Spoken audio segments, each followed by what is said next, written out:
Welcome to a special edition on the show, and today we have two pressing issues to discuss. The presidential jet, a state symbol, yet it's battling with a lot of controversies, from frequent breakdowns to huge sums of monies apportioned to it for its maintenance. We know that the presidential jet was not functional, and as a result, it went out for maintenance. It's back, and many Ghanaians are questioning the government if the monies that were apportioned to it was worth it or not. We would also move on to discuss the swearing in of the Chief Justice, Justice Ofofbi. And so stick and stay with me as I delve into the matters with my guest in the studio. My name is Samuel Ofofbi, and this is the National Agenda.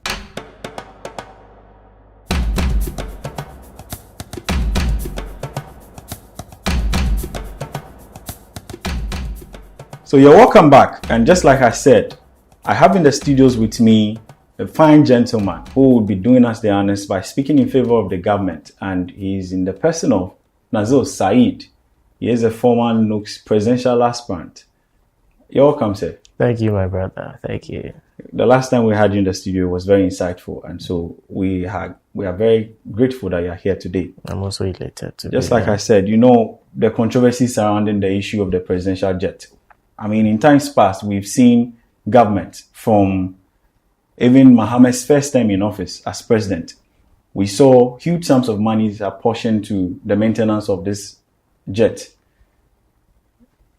up against the issues that the state is supposed to even manage.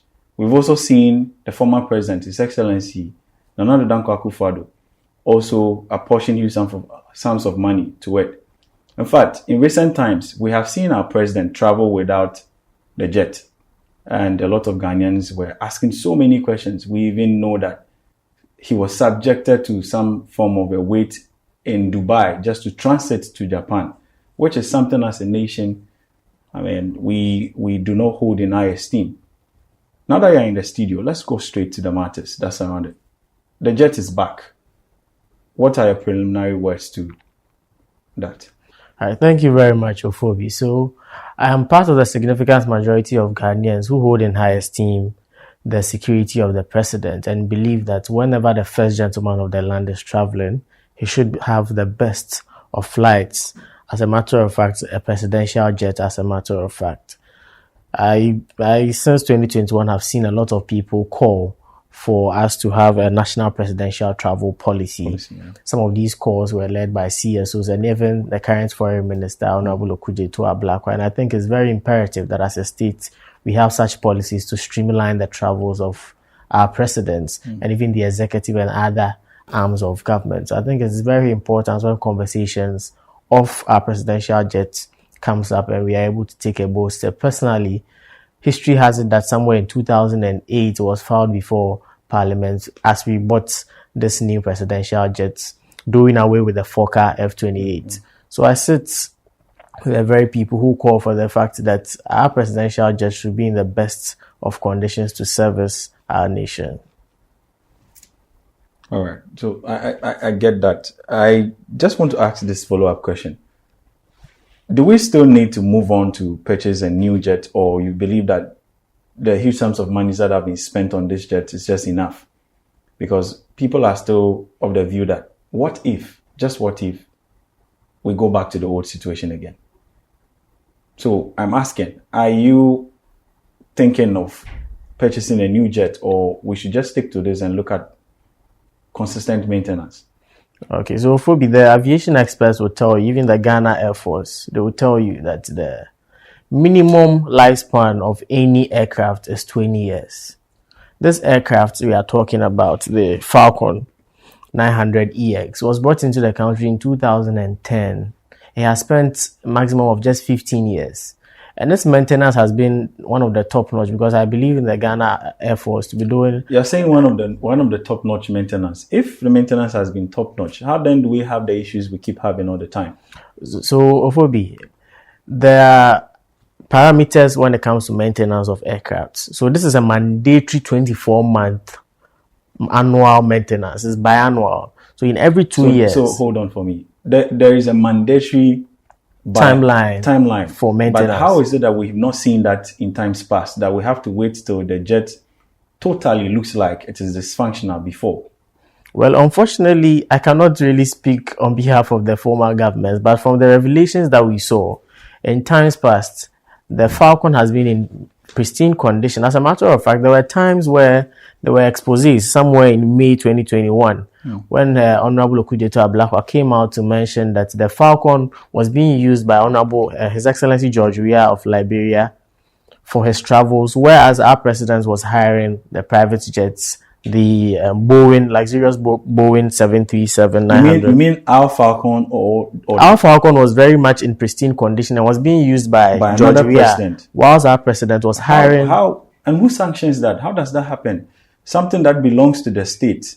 How is it that another president in another country uses it when our president, who is mandated to even use it for, or that person on whose duty we bought that, goes on to rent a different Ofofbi, how does that happen? I'll continue to say that I don't speak for the government, but the only commentary we heard for the first time, there was a press conference by Honorable Eugene Ahe, who was the spokesperson of the president as of that time. He denied all the facts when Honorable Okujeto Ablakwa reviewed that these were the sums we were spending on the Boeing 737. Eventually, Honorable Dominic Nitiu, who was the defense minister in Parliament, mentioned that the Falcon 900EX, the president couldn't take a shower in the Falcon 900EX. And that is what brought the whole hula baloo about, the fact that the president wants to shower in the air, hence the rental of the Boeing 737, which was costing the average taxpayer about $14,000 an hour. And you can imagine the round trips that the president had to take. Approximately, considering his trips from SA to France to the USA, Belgium, and Germany, and what have you, it was estimated that he sets the taxpayer back about 10.1 million cedis in revenue. And this is quite unfortunate, but as I said, I'll leave that to the past government to answer for themselves. So as I was saying, the maintenance regime, there's a very strict maintenance regime. So as a matter of fact, there's a 24-month mandatory maintenance regime. The last statement by the late Honorable Dr. Omanebuama in Parliament was when he gave an update on the state and condition of this Falcon 900. He mentioned that it was undergoing the mandatory maintenance, and as a matter of, it was even long overdue. It had been postponed for months, but on March 11, it had to depart and leave for France for that mandatory maintenance. Do we have access to the reason why it was delayed? The maintenance was delayed. So just as in the case of many private jets and even aviation aircraft and what have you, Captain Kujo, who briefed us on the August 6th helicopter crash, mentioned that it is routine, it's normal that sometimes they extend the time for the maintenance such that even when it surpasses, they have a chance of extending the time for the maintenance for about a month or two before they do the maintenance. But for a presidential jet, conveying the highest... Saeed, let me just ask. If they are saying it is normal for us to postpone the time to about a month or two, don't you think we should be worried? Because in that 1 month or two they are talking about, anything could just go wrong. Just like we saw in the helicopter crash. We know that it was up for maintenance, but for some reasons, somebody failed to see to it that maintenance is done. And what happened? We lost lives. So anything could happen. So if we are saying we should wait for that number of months and we call it normal, I side with the number of Ghanaians who believe that that's not the way forward. Unless there's something else. Exactly. I'm only quoting the words of the experts. That's what they told us, that indeed it's a normal practice that sometimes, because sometimes it's very essential that we use the jets for some other activities. That is why they may want to postpone it. But I think the president was very proactive, and the defense minister, then the late Omanebuama, was very proactive that they grounded the jets in France to undergo that maintenance. And what is surprising is that during the routine maintenance, a lot of things were uncovered. And Dr. Omanebuama mentioned in Parliament, precisely, he mentioned that during the routine maintenance, they realized that there was corrosion in the air intake plug receptacle of the second engine of the aircraft. Additionally, there were intermittent tripping of the starter generator of the second engine. They had to also install a new turbofan. And he spoke extensively on this, that even the turbofan was not readily available in France. They had to contact the manufacturer in France before they could procure some of these. He mentioned that the fuel tank was heavily corroded, that the left-hand right feeder tank was also heavily corroded, and other significant parts of the jet were heavily corroded. So I think they did a yeoman's job for grounding the jet. That is how come initially this jet was supposed to return in July, but because of the extra faults they found around the jet, they had to extend the time and it had to be brought as of yesterday. So I think this is what we are faced with, and this president is going to do a yeoman's job. And in any case, we have seen how proactive he has been in maintaining this jet, and I think it's going to serve its purpose from henceforth. All right. So on that note, let me just ask, what is the current status of the jet? Is it fully functional and ready to use, or is just it has just undergone maintenance and we can just use it? So as I was saying, according to aviation experts, the minimum lifespan of any jet or any aircraft is 20 years. This jet was just bought in 2010, so it's probably spent just 15 years.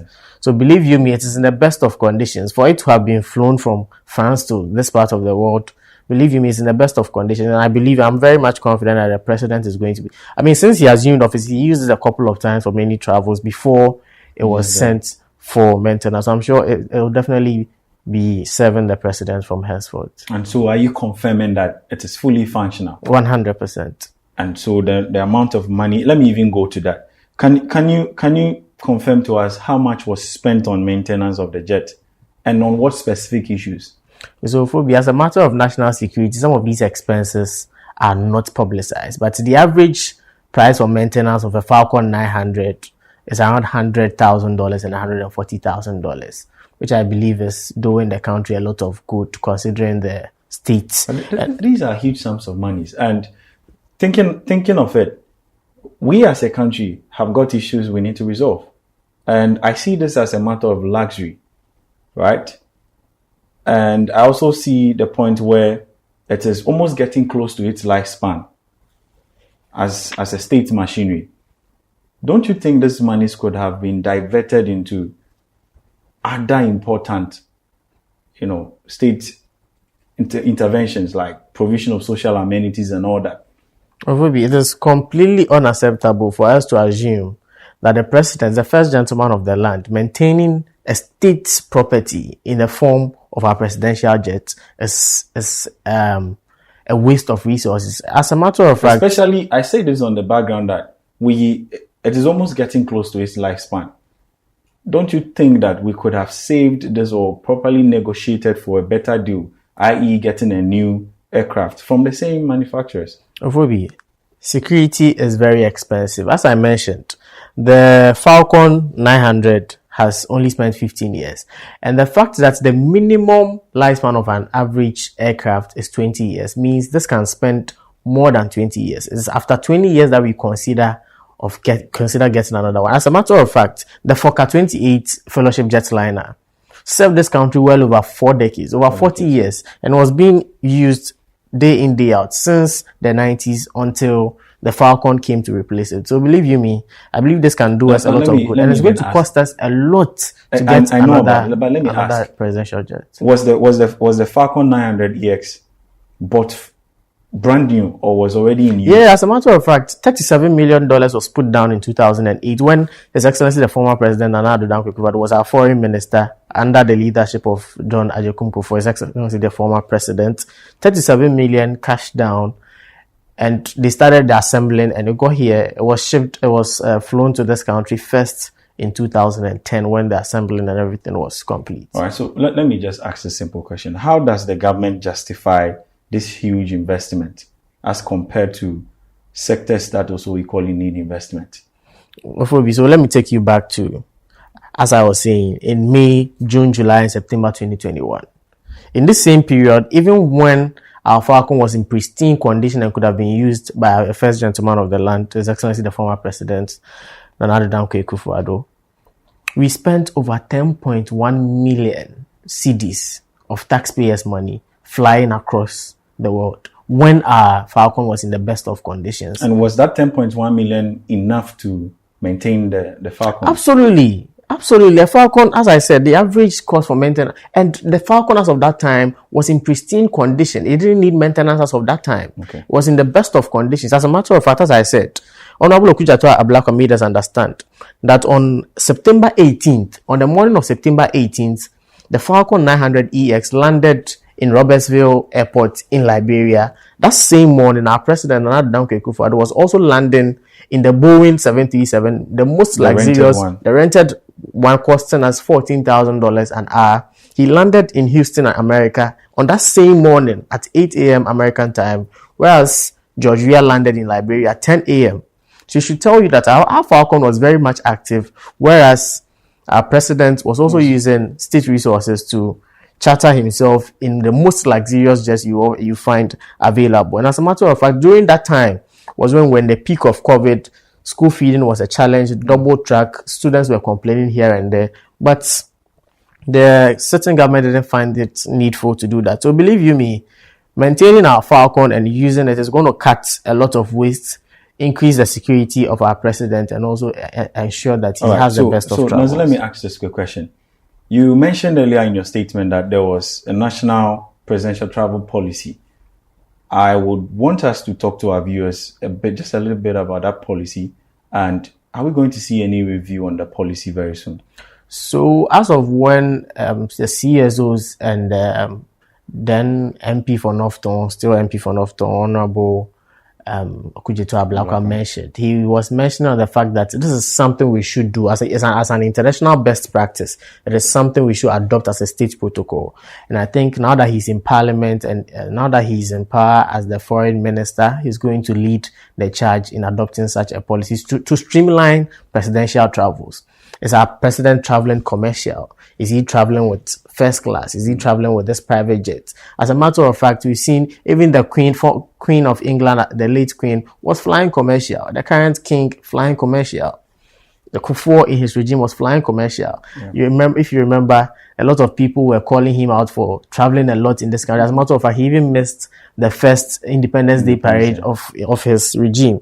So even him was flying commercial. And even if it's first class, people understand it. But unfortunately, this is where we are now. So Nazeer, let me ask this question. How is the government going to ensure transparency when it comes to the maintenance of the private jet?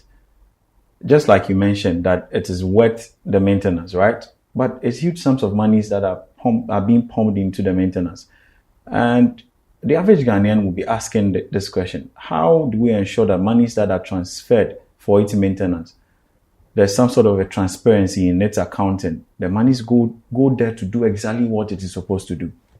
So, Ofofbi, unless the manufacturers responsible for this maintenance at La Bougie in Paris want to stifle money from us. But I believe that for reputable international companies of that sort, there's no chance for such embezzlement. And as a matter of fact, so there's this government announced by the finance minister, the establishment of a value for money office will not release any funds unnecessarily to any aspect of our economy when he says it's not needful. So as a matter of fact, I think we are going to be very objective and critical when it comes to making some of these payments. So we saw in the delivery of the Honorable Minister for Finance, and we know that the budget, 2026 budget captures some part of aircraft, right? Is this cost captured in the budget? Exactly. So the entire conversation surrounded the fact that we have to retool the Ghana Armed Forces. And as a matter of fact, he mentioned that we are going to acquire 2 offshore patrol vessels, 4 helicopters, and 2 aircrafts, one long range and the other one medium range. And I believe he also mentioned that they are in touch with the manufacturers, and it's going to be strictly led by the Ghana Armed Forces, especially the Air Force unit. They are going to directly engage with the manufacturers, and as of by next year, we should know the details of these aircrafts and vessels. Thank you so much. Let's quickly move on to our next topic for discussion. We know that on September 1st, 2025, the former Chief Justice, Gertrude Torkornoo, was removed from office by the president on grounds of some sort of misbehavior. And we know this petition was filed by one Daniel Ofori. Just today, earlier today, we have seen the swearing in of another justice, Justice Ofofbi. Are we going to experience another change when there's a change in government? I want to quickly ask this question, even before we delve into matters that surround Justice Ofofbi.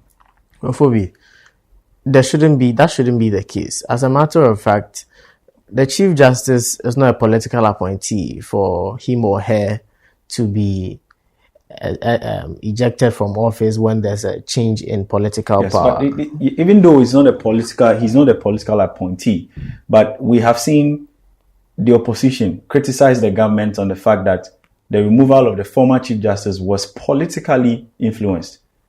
And they outlined a number of issues, which I'm sure you are aware. So how then do you justify this? Looking at the fact that it's now becoming a norm that parties come into office and they would want to change certain state officers, like the Chief Justice. Ofofbi, as you mentioned, I may be aware of some of the objections they have raised.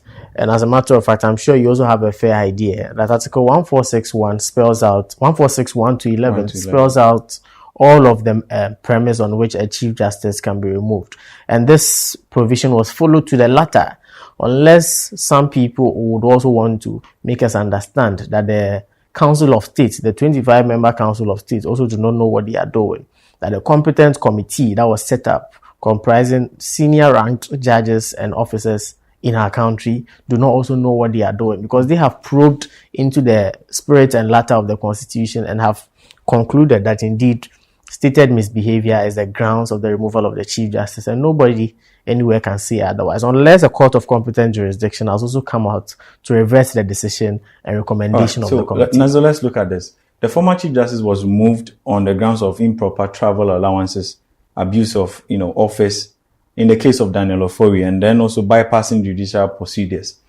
Now, have the government put in place certain provisions that would see to it that the current Chief Justice, Justice Ofofbi, follows these things in a routine manner and does not also fall a victim of that which may soar to the removal of the former Chief Justice? Ofofbi, the onus does not lie on the government to spell out the ethical confines of your own duty. As a matter of fact, President Mahama, upon assuming office, has kept given words of advice to his appointees that should you fall short of the glory of the people of Ghana, you are going to be ousted of your office. So as a Chief Justice of good standing, as a justice in the first place of good standing, over 30 years at the bar and over 17 years at the bench, I believe he is best known these ethics. He's the most experienced man on the bench as of now and the most qualified person for the position of Chief Justice. So if he himself breaches any of these, I believe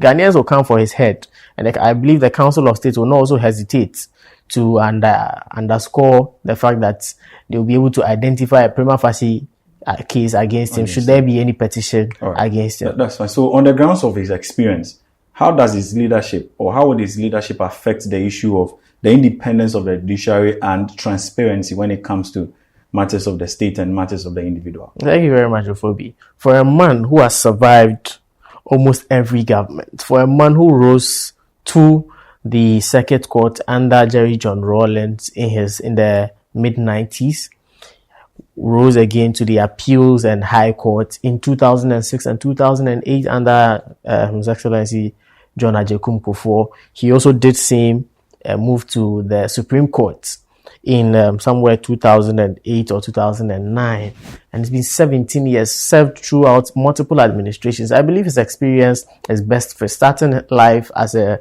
prison officer. I believe he has seen it all and he knows it all. For a man who adjudicated, he's the only active justice who served on the panel on the 2013 election petition. So when it comes to experience, when it comes to persona, when it comes to character, I believe charisma, he's up there, he's on top of his job, and I believe he'll be able to live up to the billing. Let's look at what the opposition is saying on this.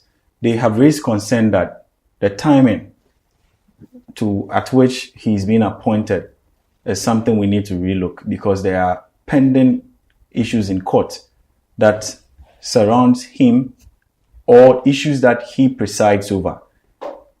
Do you side with them, or you think that that is an issue that can be overlooked? Okay, so Ofofbi, the legal brains have made us understand. Well, in this country, I follow parliamentary proceedings very closely.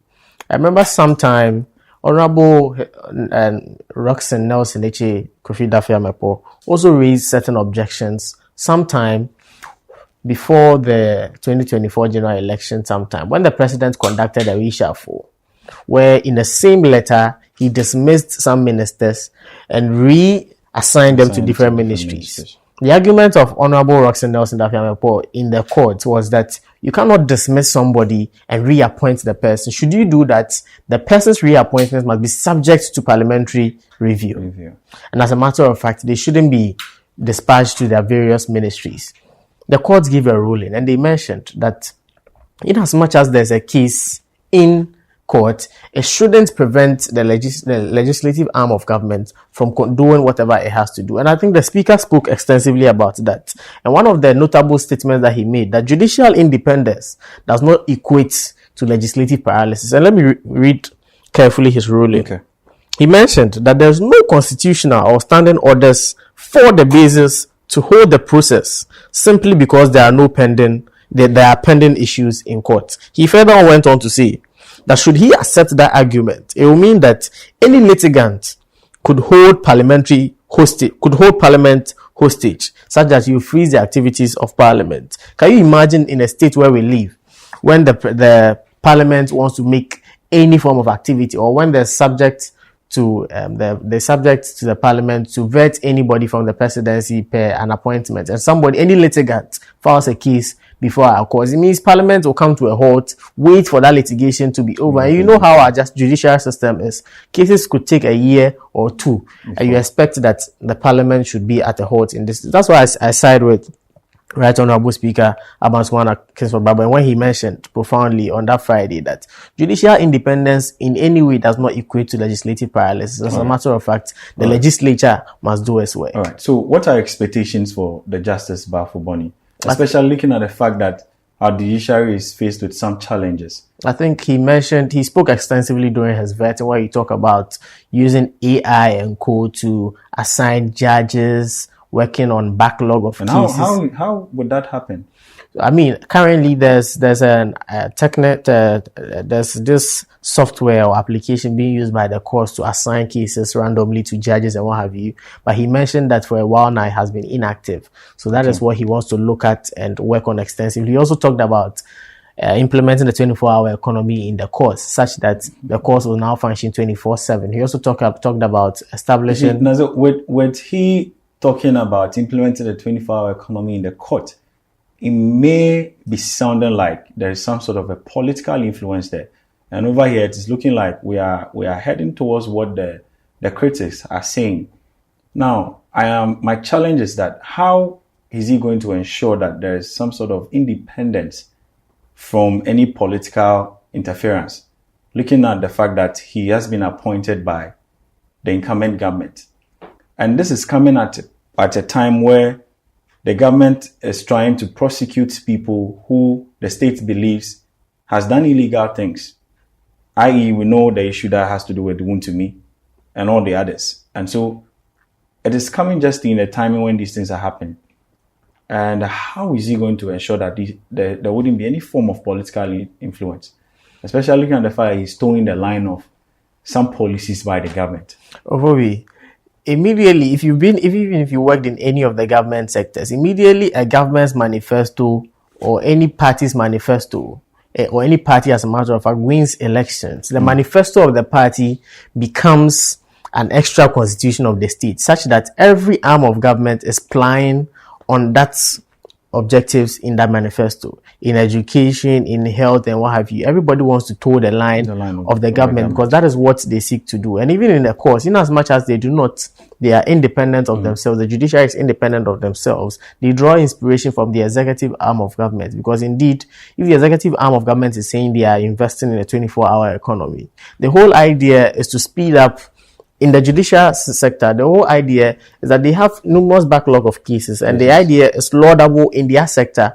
You may only want to tap in and benefit from it, because indeed, if security is going to be tightened, energy sector is being also strengthened in the whole of the country, you have the resources to undertake certain things. And I'm sure it's not only a vision that was birthed by the 24-hour economy, especially in the judicial system. Looking at his experience and where he's coming from, he has a lot in his mind. He also talked about setting up more courts in many areas across the country to expedite the delivery of justice and what have you. All right. So your last words, wait, before we go, your last words. Right. So I would say that indeed we have seen a Chief Justice. We have seen a lot of Chief Justices in the past. And I believe that Justice Paul Bafo-Bonny will live up to that bill. Looking at, as I mentioned, his credentials and the experience that he brings to the throne of Chief Justice, I believe that he has no co-equal, and indeed he can be able to administer justice to the common Ghanaian. And we do not want the uphold of cases such that some people, preferential treatment we've seen in the courts. People file cases on Friday and Monday it's being heard in the Supreme Court. Other people file and months away, we are not hearing the case. So I am only expecting that he delivers, he does a yeoman's job, independent of himself and apolitical, as a matter of fact. All right. So we are only hoping that he delivers his mandate independent of every kind of political influence, because yes, my guest has spoken that he has no co-equal. You've heard it from my guest Nazeer, Saeed.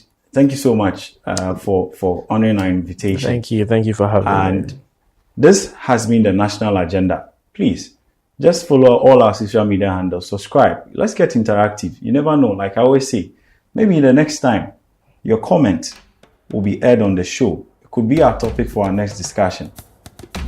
My name still remains Samuel Ofofbi.